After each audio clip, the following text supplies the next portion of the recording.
Welcome to GRE. I'm your host, Keith Weinhold. Anymore, when you own short-term rentals like Airbnbs and VRBOs, you are in an all-out arms race, competing to provide amenities like never before. Then, what happens when you take the popular BRRRR real estate strategy and overlay it with one of the most investor-advantaged markets in all of America? It's a lucrative opportunity. You'll see how and why today on Get Rich Education. Mid-South homebuyers, they're total pros. With over 2 decades as the nation's highest-rated turnkey provider, their empathetic property managers use your ROI as their North Star. So it's no wonder that smart investors just keep lining up to get their completely renovated income properties like it's the newest iPhone. They're headquartered in Memphis and have globally attractive cash flows, an A+ rating with the Better Business Bureau, and now over 5,000 houses renovated. There's zero markup on maintenance, let that sink in, and they average a 98.9% occupancy rate, while their average renter stays more than 3.5 years. Every home they offer has brand new components, a bumper-to-bumper 1-year warranty, new 30-year roofs, and, wait for it, a high-quality renter. Remember that part? And in an astounding price range, $100 to $180K. I've personally toured their office and their properties in person in Memphis. Get to know Mid-South. Enjoy cash flow from day one. Start yourself right now at midsouthhomebuyers.com. That's midsouthhomebuyers.com.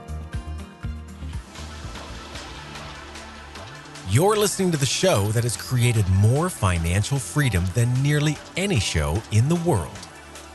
This is Get Rich Education.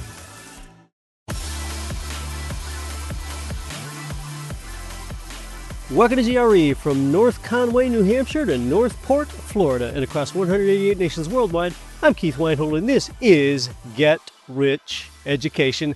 Happy July, the second half of the year, and my favorite month of the year. Is your Airbnb fancy enough? Because anymore, STRs, short-term rentals, have gotten so competitive that hosts treat their properties like White Lotus level hotels. Now, STRs were never passive, but they've become even less so. It is active income. Once upon a time, Airbnb hosts could just sort of drop a few colorful throw pillows on their fold-out couch and make a killing, but no more. Those days are so far gone. The STR game has changed drastically.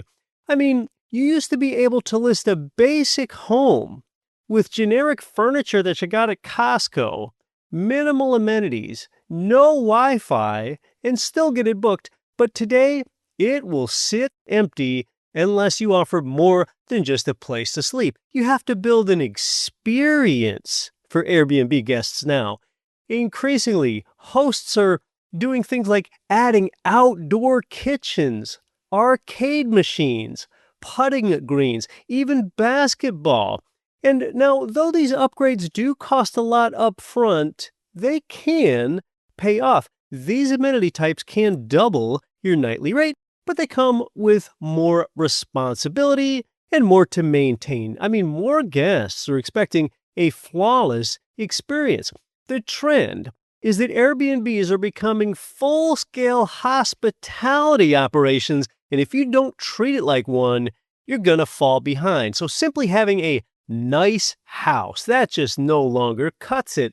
Running a short-term rental today is nothing like it was even 2 or 3 years ago. You used to be able to stand out with a decent bed and colorful throw pillows, but now guests are basically comparing your place to boutique hotels. Hosts are deeply investing in design-forward furniture, layered lighting, and featuring spaces that some market as what they call moments, like cozy reading corners and these luxurious bathroom setups, adding things like welcome guides and even complete brand identities with a property name, and even a logo and a story to give the place some personality. Even writing up a history for your property, even if it's not that historic. Now, these sorts of tactics, they actually do seem to work. Guests will give you more bookings, better reviews, and guests even share the space on social media like it's somewhat of a lifestyle destination. Now, sometimes STR hosts, they team with these other platforms to add welcome champagne in ice buckets, on-site sommeliers, private chefs, daily housekeeping on demand, 24/7 textable concierges, heated plunge pools, and other amenities through you partnering with some of these platforms. And these upgrades don't come cheap. The publication called The Playbook, they featured an STR in Sag Harbor, New York, where the property owner invested $85,000 into overhauling the landscaping and adding a James Turrell-inspired LED light installation. But overall, these improvements boost rental revenue by an average of 40% over what the property was collecting previously. All right, so this is a case study. Now, though this STR trend of offering deep hospitality and luxury amenities has turned into more of a job and less about passive income, really this is free market capitalism because this is competition to see who can provide the best service at the lowest price. But that's what it is. So this is making real estate less of a good and more of a service. Short-term rentals, soaring supply, day rate compression, and AI-driven pricing tools, that means that this old nice house with good photos thing, that no longer cuts it. It is an amenities arms race now. And of course, this is a national trend. It doesn't mean that it's happening absolutely everywhere. In some places, hosts are able to charm guests simply with something like a freshly baked loaf of banana bread. But the consensus is, whether they spend a little or a lot, Airbnb hosts unanimously say that they've got to work harder in order to keep guests happy. It's become more of a business and less of a side hustle than it used to be. You've got more hosts leaning into higher upfront investments because they know guests will pay for a sort of turnkey, Instagrammable experience.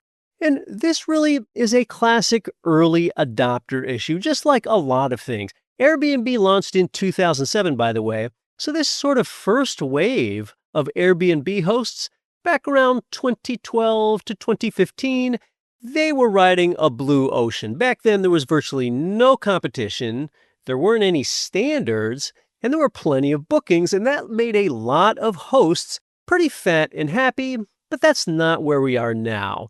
Really, the bottom line is that in many markets, short-term rentals have transitioned from partial passivity to all-out hospitality. That's the Airbnb arms race. The average Airbnb nightly rate for North America, do you care to venture a guess at the average nightly rate? It is approximately $216 per night, and that right there is up 26% from 2020. So it is not up as much as house prices over that 5-year period. From 2020, really the Airbnb rate is up about as much as the long-term rental rate. While we're talking numbers, a quarter recently ended. Let's hit on our asset class rundown. What's happened to home prices in the past year? Well, when you aggregate all these sources, Zillow, Freddie Mac, Case-Shiller, FHFA, and Cotality, home prices are up 2%. Single-family rents are up 3%. Apartment rates are down 1% due to their oversupply. The 30-year mortgage rate was 6.9% a year ago, and it's 6.8% now. CPI inflation is 2.4%. Expressed in year-to-date terms now, the S&P 500 is up 5% in the first half of this year, ending near 6,200. The dollar is down. That means that it takes more of them to buy gold, which is over $3,300 an ounce. Gold is up 27% just from the start of this year, and the oil price is still depressed in the 60s per dollar for a barrel. Bitcoin still strong, ending the quarter at 106K. That's your asset class rundown, which we do about quarterly. Hey, I really enjoyed meeting some of you on this year's terrific Real Estate Guys Investor Summit at Sea, which concluded about a week ago. It was 2 days on land in Miami, followed by a week of conferences and fun aboard a Caribbean cruise ship. I really got to meet you and get to know you because we had 9 days together. And as one of the faculty members, I hosted a table at dinner every night. And each night the attendees rotated around to my table, so I got to meet a lot of you and really get to know you, and you got to know me. Yeah, it was as interesting for me to meet you in person, perhaps, as it was for you to meet me, because I like to hear what you're doing in real estate investing and everything else. I gave a main stage presentation that was almost an hour of all me, all GRE, and I also served on 5 different panel discussions. Oh, it's such a unique event. Get this. So I was kind of dressed up to give my main stage presentation, which so many of you, by the way, told me afterwards that that was your favorite presentation of them all week long, because each faculty member made a main stage presentation. But what I want to tell you is just a few hours after I presented on the cruise ship, I was shirtless in the water throwing a football around at the beach in St. Thomas, Virgin Islands. What an event. Fantastic to meet a number of you in person. So far today, I hope what I've shared with you has been informative. Next, it's something informative and really actionable that you can make lucrative. That's next. I'm Keith Weinhold. You're listening to Get Rich Education. The same place where I get my own mortgage loans is where you can get yours, Ridge Lending Group, NMLS 42056. They provided our listeners with more loans than anyone because they specialize in income properties. They help you build a long-term plan for growing your real estate empire with leverage. Start your pre-qual and even chat with President Chaley Ridge personally. While it's on your mind, start at ridgelendinggroup.com. That's ridgelendinggroup.com. You know what's crazy? Your bank is getting rich off of you. The average savings account pays less than 1%. It's like laughable. Meanwhile, if your money isn't making at least 4%, you're losing to inflation. That's why I started putting my own money into the FFI Liquidity Fund. It's super simple. Your cash can pull in up to 8% returns and it compounds. It's not some high-risk gamble like digital or AI stock trading. It's pretty low risk because they've got a 10-plus year track record of paying investors on time, in full, every time. I mean, I wouldn't be talking about it if I wasn't invested myself. You can invest as little as $25K and you keep earning until you decide you want your money back. No weird lockups or anything like that. So if you're like me and tired of your liquid funds just sitting there doing nothing, check it out. Text FAMILY to 66866 to learn about Freedom Family Investments Liquidity Fund. Again, text FAMILY to 66866. Hi, this is Russell Gray, co-host of the Real Estate Guys radio show, and you're listening to Get Rich Education with Keith Weinhold.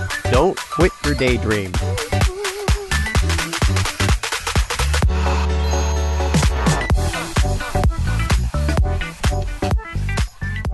Welcome back to Get Rich Education. I'm your host, Keith Weinhold. We're talking to a guest not only about an investor advantage market, but when you overlay a certain strategy with it, this can be highly lucrative for investor returns. And we're with a longtime investing pro. Alex, welcome onto the show. Hi, Keith. Thank you. Well, talking about a top U.S. cash flowing market, let's get right to it. Tell us about yours. Little Rock, Arkansas, it's a market that we've been in since 2012. I personally invest there. I've got about 75 doors in multifamily, single family. And the reason why it works is just cash flow. Over the years, we've had investors from around the country that have owned portfolios where maybe they're somewhere in Phoenix or Dallas where they're kind of speculating. This is not a speculation market, and that's why it works for myself. It's consistent. It's very linear. And linear is a word that we use a lot to describe. And if you're going to be a cash flow investor, and that's why I'm in it, it's you want a linear market. You don't want ups or downs. And then you want to make sure it's a growing market too. And Little Rock checks all the boxes of what you would want in a stable cash flow environment market. And I think a lot of our investor listeners are already pretty keen on that. You get a high ratio of rent income to purchase price. You have laws that heavily favor landlords over tenants. But Alex, in today's environment, people are more conscious about rising operating expenses and higher mortgage expenses. And that's really one advantage that Arkansas can give right now is with those low property taxes. Keith, it's so interesting you mentioned that because I did have a conversation with a client of ours that had a property in another market that he had mentioned how his property taxes had gone up substantially, which that's to expect. I mean, after COVID, there was a lot of markets saw a huge boost, especially with markets that saw hedge funds come in. Hedge funds, I believe, ruined a lot of markets, raised the prices. And another reason I like Little Rock, it flies under the radar. You think as Little Rock is a small market, but it's really not. I mean, the population of the city is 250,000, but the metro area, which is a 50-mile radius around Little Rock, is much bigger. And not only the entire market, metro area feeds off Little Rock, really the entire state does too. But that being said, because it's floating under the radar, the property taxes have remained low. They've taken a little bit of bump over the years because the values steadily go up, but they started low anyway. So with operating costs of insurance, insurance has gone up for for my own properties in other markets, it's gone up. And it's going up in Little Rock too. I mean, it's just a name of insurance, but property taxes have remained low. They've always been low. And that's really a big help as to why this market works for us. Talking about flying under the radar, you're talking about therefore evading a lot of that hedge fund money. Tell us more about the market and some of those anchors and drivers. It's a blue collar town. You've got logistics is a market or is a segment of the industry that has really come on strong over the last few years. Amazon has really put a footprint in the market.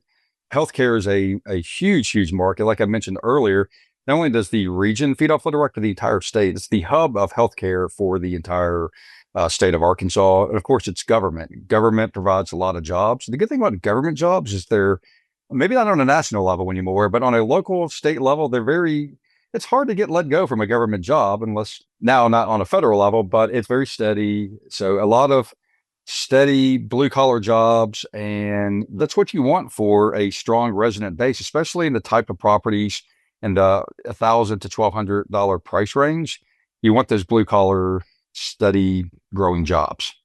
Yes, you do have those there. It's funny, I'm smiling a bit because I used to be a state government employee and there's just no way that they ever would have fired me. I was so protected, I had to quit in order for them to have to replace me at that job. I'm wondering about the new supply that's come on, Alex, because a number of markets have added supply. I know, for example, that Redfin reports that Little Rock median home price appreciation is up 7.3% year over year. And with the dynamics going on in the market recently, that typically tells us that there hasn't been that much new supply added. Is that what's going on there?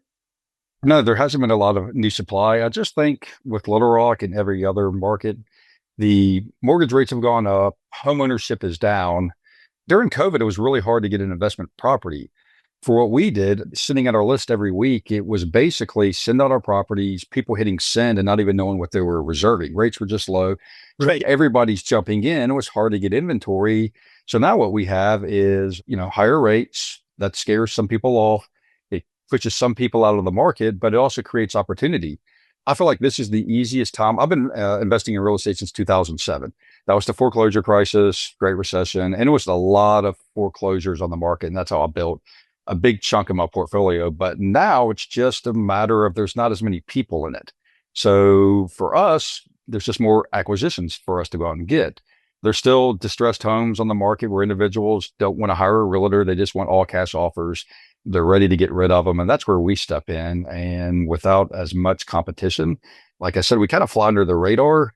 I feel it creates more just supply inventory for us and for me as an investor, but also for our clients too.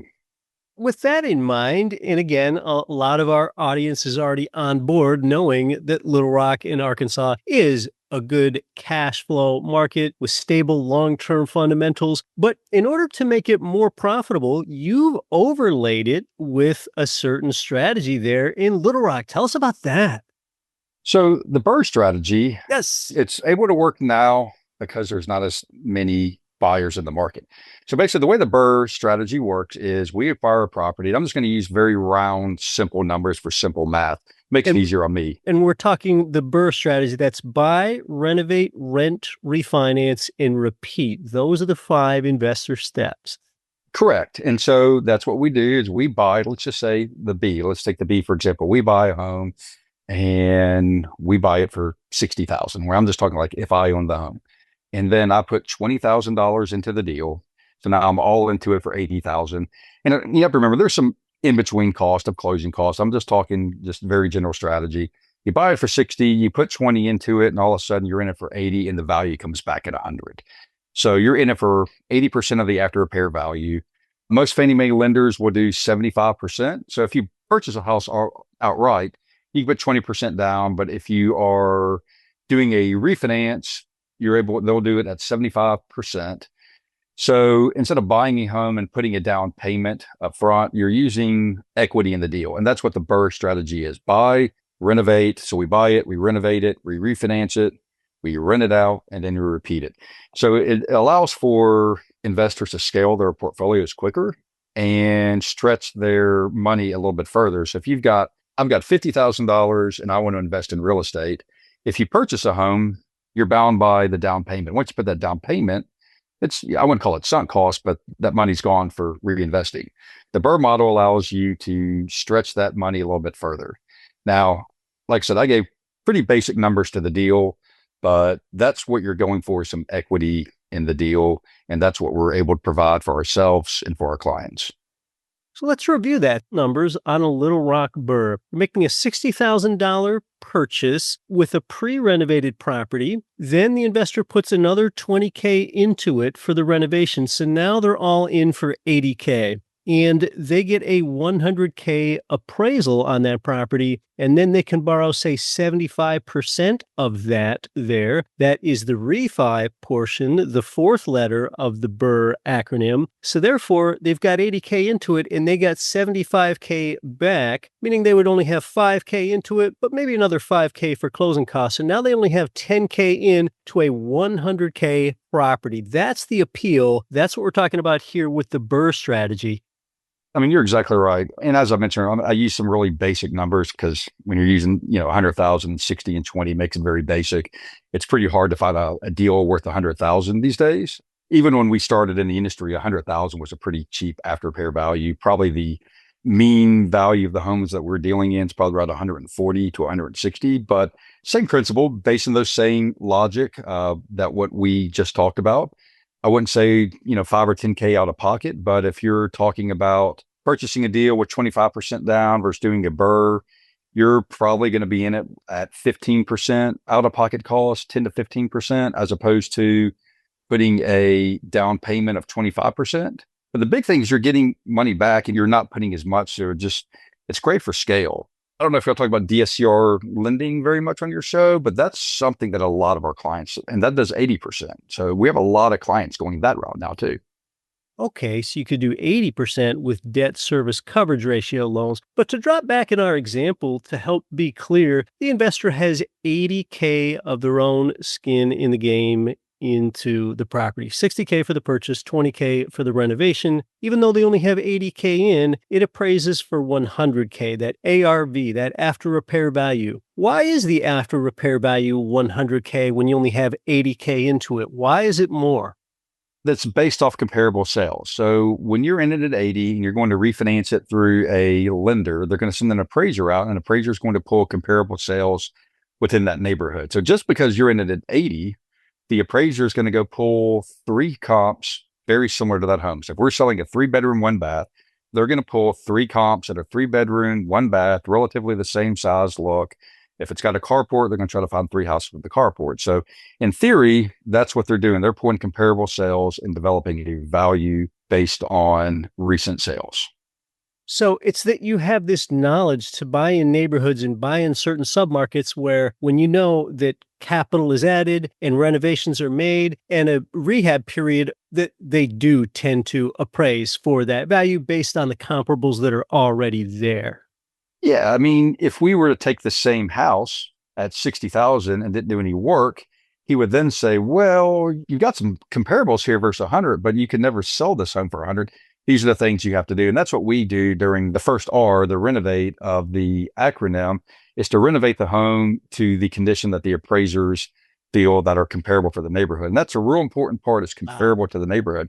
We could go in and put in a jacuzzi tub and granite countertops. We do put a lot of granite in because we get it so cheap, but you could go in and fix it up to the nines, but it's not going to appraise for any more than the others, because the appraiser would say, we over improved it. So we improve it to what we know, what the kind of the standard for the neighborhood, because you could over improve these things for sure and not get that return on that investment. That is a great answer. There is a specific improvement target that that needs to be hit. Tell us more about this BRRRR process, because to an out-of-area investor, it can sound pretty intimidating if they had to manage contractors remotely themselves. There definitely is a need to have a team on the ground that you trust, that you feel comfortable with. And that's what we've done. I've been doing it in multiple markets for myself since 2007. And then we built it into a business model in 2010. Like I said, expanded in Little Rock in 2012. And we've been doing this for 15 years now for other investors. So we've got that name and that reputation of taking care of our investors. So that's the important part. And we do see a lot of investors get burned because you can find a realtor to help you find deals. But usually the realtor relationship is pieces to end. It's like, hey, I found you a deal, but then there's so many other things afterwards. And the renovation is where I see so many people get burned. And, we manage approximately 1,200 homes between two markets. And that's where I see when property owners come to us, they've been burned the most. It's like they've paid somebody $50,000. They didn't finish the job. They didn't do what they say they're going to do. So the renovation, we're the team on the ground. We've got a in-house project manager. We've got a network of subcontractors. We tend to act as the contractors, subbing things out. We've got in-house property management. We've got all the tools, but really between both of the markets in which I operate, I've got about 30 employees within property management, renovations, acquisitions. So the team on the ground is, and then the back in the property management part is the long ongoing accountability. So if something doesn't work out, that's the way we said it. If we say it's going to rent for 1,200 and we rent it out for 900, well, we really got a big egg on our face. You do a few of those, and that's how you don't stay in business anymore. And and I like to say about every 5 years, the market corrects itself into getting the wrong players out of the business. COVID was super easy to find deals, easy to sell deals. But once the market changed and it became a little more competitive and rates rose, that's the people that have been around for the long time, been in it for the long haul, that stick around. They've got the established business model and the reputation. So every 5 years, a good correction in the market eliminates those bad players. So you have this vetted, proven, in-place system that investors can get into. Besides just identifying the property, it comes with that system, those contractors, or that investor just has one point of contact with you there for updates on the renovation. Yeah, I mean, I feel like we know these neighborhoods. Not like I feel we know these neighborhoods like the back of our hand. We've been investing in them for a decade plus, and we know the areas you want to be in, the areas you don't want to be in. And we have a lot of investors will call us. Either they already own the property or they're a current client, and they'll say, hey, I could get this deal for 30,000 and it's worth 100. And I'm like, well, that sounds too good to be true, especially if it's on the open market. If it was that good of a deal, it's already gone. We just know the market, where to be.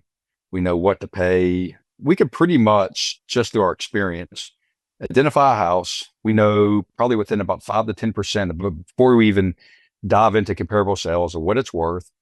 We could walk through a house within probably about 3 to 5 minutes and peg the renovation cost probably within about 10%. Now, we still order an inspection, and that's where we uncover the things that we can't see, that maybe there's a bunch of rotted out joist or a foundation problem that we didn't see. So, but those things aside, we could walk through and we pretty much know, okay, it needs a roof, that's 7,000. It needs an air conditioner, that's 6, flooring 2. So that's the expertise that we bring. And like I said, then the management part of it on the back end that kind of ties it all together with accountability. And I know that your typical project renovation cost tends to be about $25K. Just for simplicity, we use $20K in that example. And your completion times are shorter than others that have inexperienced crews. So tell us about that typical renovation time, Alex. Every day we're accomplishing 500. So 25,000 divided by 500 comes to 50 days. 50 days. So we'll knock that out in about 50 days. And we just have a large network of subcontractors that we've been working with for years. If you weren't in the business, I think that'd be really hard to accomplish. And there's just a lot that goes into it. I mean, the renovating the homes, I wouldn't say it's the worst, it's the hardest thing that we do. For sure. It's definitely the most scheduling, but it's where if you don't know what you're doing, a great deal turns into how do I get out of this? Right, absolutely. Now, in our example, we used where an investor puts 60K into it for the purchase to start with, because I see the BRRRR strategy is a good strategy if someone doesn't have a lot of capital like they would for maybe a new build property. Can one even finance that initial purchase amount? Yeah. So private lending. So that's the part that makes, if you've only got 50 grand to facilitate this entire process and you want to try to repeat it as many times as you can, 50,000 would not be enough just to pay cash. So yes, we have private lending. We set that up. Sometimes we lend it ourselves. Sometimes we outsource it to some of our strategic partners, but we'll lend the money to buy and renovate the home. A typical, what that loan would look like is about 3 points, 3 points of loan origination. So if you've got an $80,000 loan, that's $2,400. Most lenders do require for you to bring that up front. And now you're in it for an $80,000 loan at 12%, which 5 years ago, that sounded crazy to borrow at 12%, but for private lending, that's not bad at all. Especially you want to get in and out of it quickly. So if we're renovating the home in 50 days, if you're already pre-approved with your lender and they have all your documents, by the time we finish renovating the home, the appraisals lined up, and you could be in and out of these private loans in about 90 days.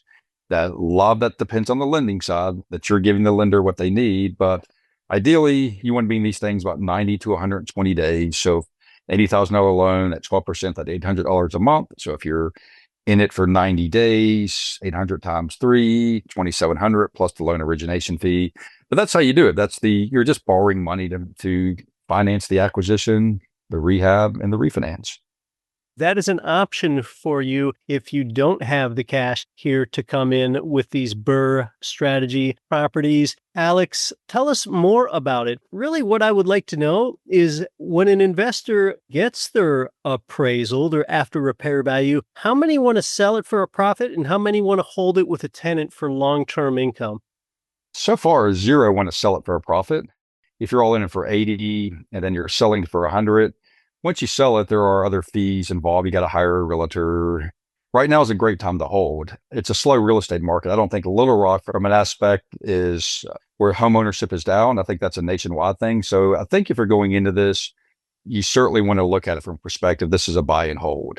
I don't think this is the best market to get into, to buy something, flip it with in the example we use, a $20,000 margin with buyer concessions, realtor commissions. That's a lot of work involved. And let's just say it did work out. You sold it for 100, but you had to pay 2% closing and an agent fee, and you got some holding cost.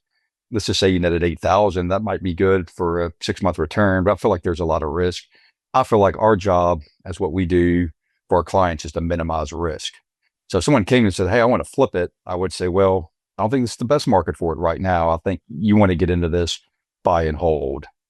Yes, Alex has been doing this for a long time, and he's a specific expert right there in that local market. Buy and hold is a strategy that most likely makes sense. And he also strongly recommends pay cash if possible instead of using that 12% short-term private lending option like he mentioned before, because that can cut out about 4 to 5K worth of transactional cost. And then if you do buy and hold, what Alex and his company offer there in Little Rock is essentially a cash flow boost, 0% management fee in year 1 and only 4% in year 2. So that gives you some extra cash flow runway as well. And Alex, before I ask you if you have any last thoughts, I want to announce to you, the audience, that we have a live event virtually next week on July 17th at 8 p.m. Eastern for Little Rock BRRRR Properties that Alex is co-hosting with our investment coach, Naresh, where you can find these BRRRR deals in this cash flowing market in Little Rock. you'll see actual BRRRR deals recently completed with full breakdowns of their purchase prices, sort of these case studies where you can see some real numbers and what the rehab budgets are and what the actual timelines were and what the refi outcomes were like, and explore BRRRR-ready properties that are currently available to own if you so choose on this upcoming live event that you can attend from the comfort of your own home. Learn the full process from acquisition to renovation to property management to the financing of them. And again, everything is all handled by local experts so that you don't have to live with the nightmare of remotely managing contractors, which I couldn't imagine doing. So whether you're a first-time investor or you're scaling your portfolio, this is your chance to get boots on the ground insight and a proven roadmap to BRRRR success in really one of the most accessible markets in the country. Again, Alex here is co-hosting the event along with GRE investment coach Naresh Vissa. It is a free live virtual event. Again, next week, Thursday, July 17th at 8 p.m. Eastern. Sign up is open now at grewebinars.com. It ought to be great, Alex. Teaming with local experts like you has been of real benefit to our audience. Do you have any last thoughts about either Little Rock or BRRRRs or the event that you're going to co-host with our audience next week?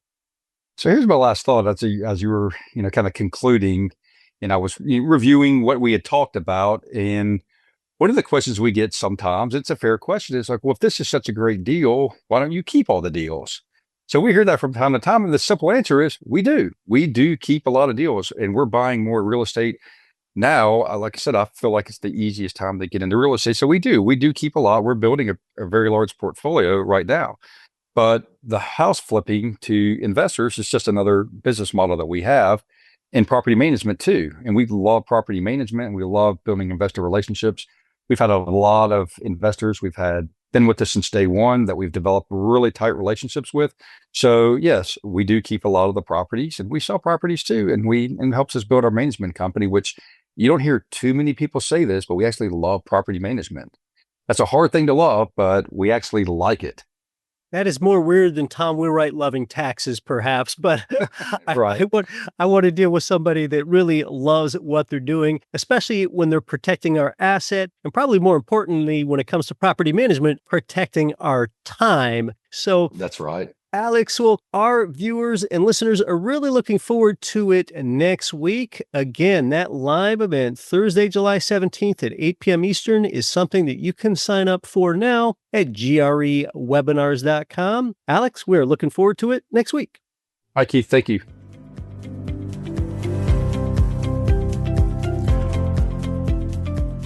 Oh, yeah. Terrific overview on why the BRRRR strategy can be so profitable and our event next week. Now, when you rent your primary residence, which you would typically do in a high-cost area, and then you own rental property elsewhere, typically a low-cost area, do you know what that's called? Yeah, there is a name for that. Last week, we spoke to 2 listener guests in California that are doing just that. That is called rent vesting. And yes, Little Rock is surely a popular low-cost market for rent vesting. I have been on the ground myself in Little Rock with Alex's associate to do an on-the-ground tour of properties there. You want to tap into a system where you've got the guiding hand of both experience and belief. That's what you're doing here. As, like he said, Alex personally owns 75 doors there. That is belief. And he's been doing this for out-of-area investors for 15 years. That's the experience part, real proof of concept. At next week's event, you'll be introduced to this same system where you can lean on their team for acquisition, renovation, and management. Little Rock has an MSA population of about 770,000, but I think more importantly, today, savvy investors are conscientious of keeping their expenses down, and for good reason, since they've been up all over the place. Now, the purchase price is $140 to $160K for these BRRRR optimized single-family rentals. Remember that we used $100K just for ease of an example there. Usually when you buy income property, you're really in at close to 25% of the purchase price when you add up the down payment and closing costs. But this way, you're in for just about half of that at 10 to 15%. Another low expense is that property tax. Statewide, Arkansas property tax is just 0.6%. So that's half the national average. And then your management expense is definitely going to be low for the first 2 years because it is 0% in year 1 and 4% in year 2. And these are properties that you can actually be pretty proud of. You'll learn more about the scope of work with a renovation on the webinar. Often granite countertops in the kitchen. It is a live remote event, so this means that you can have any of your questions answered in real time should you have them. As you can imagine, demand is high for these properties, and this is a chance to get connected directly with the team that makes it happen. We might never get Alex on an event like this again, and is co-hosted with our GRE investment coach, Naresh. It's next week. It's free. Thursday, July 17th at 8 p.m. Eastern, 5 p.m. Pacific. Sign up now, or your future self might not be able to forgive yourself. You can do that now at grewebinars.com. Until next week, I'm your host, Keith Weinhold. Don't quit your daydream. Nothing on this show should be considered specific, personal, or professional advice. Please consult an appropriate tax, legal, real estate, financial, or business professional for individualized advice. Opinions of guests are their own. Information is not guaranteed. All investment strategies have the potential for profit or loss. The host is operating on behalf of Get Rich Education, LLC exclusively. You know, whenever you want the best written real estate and finance info, oh, geez. Today's experience limits your free articles access, and it's got paywalls and pop-ups and push notifications and cookies disclaimers. It's not so great. So then it's vital to place nice, clean, free content into your hands that adds no hype value to your life. That's why this is the golden age of quality newsletters, and I write every word of ours myself. It's got a dash of humor, and it's to the point because even the word abbreviation is too long. My letter usually takes less than 3 minutes to read, and when you start the letter, you'll also get my 1-hour fast real estate video course. It's all completely free. It's called the Don't Quit Your Daydream letter. It wires your mind for wealth, and it couldn't be easier for you to get it right now. Just text GRE to 66866. While it's on your mind, take a moment to do it right now. Text GRE to 66866.